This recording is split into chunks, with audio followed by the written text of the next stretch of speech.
Hi, this is Jim Starkweather, the publisher of KitMaker Network and Armorama.com, and welcome to another episode of Cracking the Box. Today we've got an Ardennes building.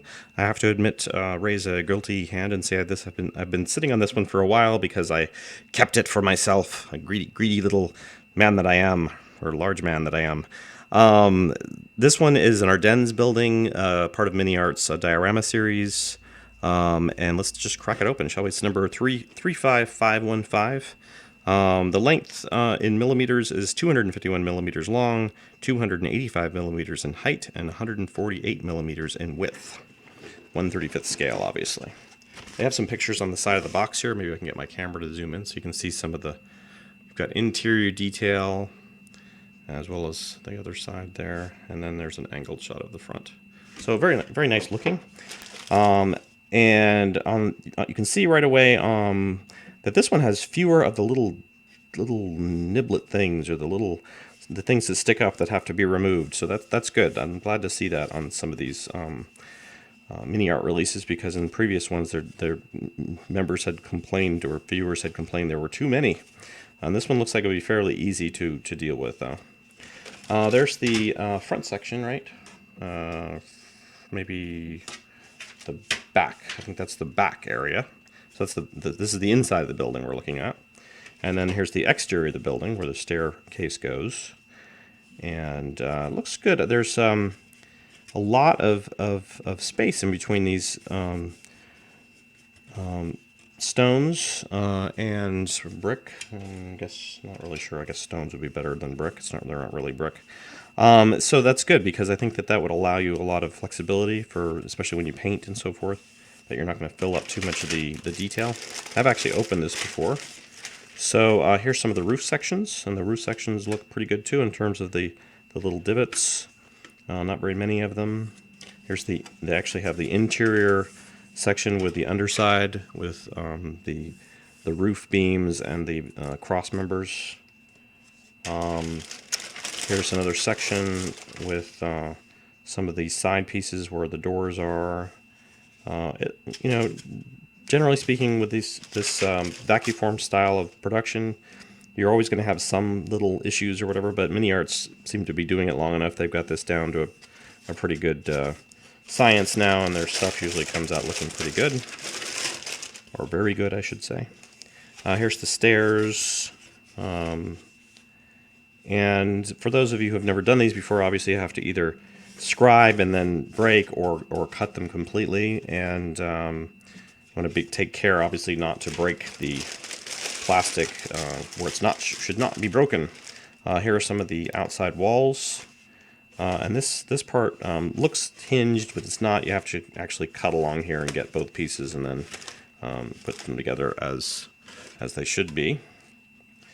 Because there's like a triangular, you see this triangular piece here, which would be nice if it just kind of folded, but I guess they haven't quite got that system of doing it together yet. And so some of the internal plastic injection molded parts, here's some of the stairway bits. And I'll show you some photos at the end of this review that give you more detail on these. So here's another duplicate piece, I believe the same piece there. And here's some gutter work and things like that.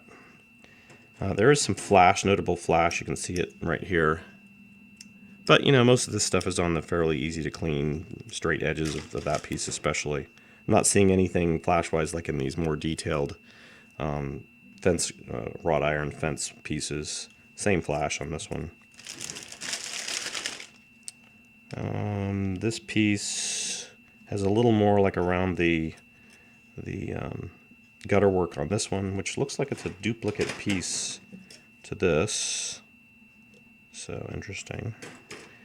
And they've got some lamp posts here. Here's some of the doors. Wow, that's nice on the door. Look at that. It's got nice three-dimensional, and then it's just two-sided. And there's some ejection marks here, or push pin marks that you'd need to sand down, but that'd be very easy.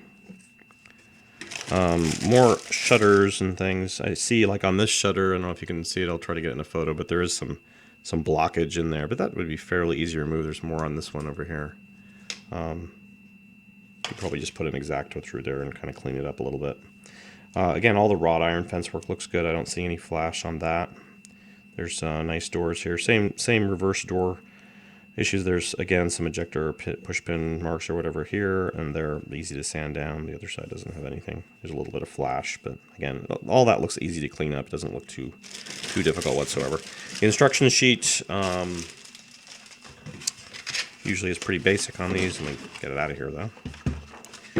There are no decals or anything included with this kit, but essentially you have a parts overlay, which they're showing you parts that are duplicated. So, like for instance, those shutters and stuff don't even look like they're used on this kit.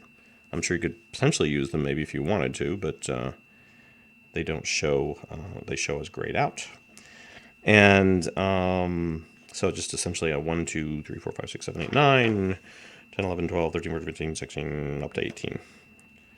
And looks like there's a lot to this kit. So, all right. So thanks for watching this portion of the unboxing. And if you want to stay tuned, we'll show you some photos and then come back for a conclusion.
Well, I hope you enjoyed those photos of the detailed parts, or detailed photos of the parts. And maybe we'll put this one together and give you a more completed look at it.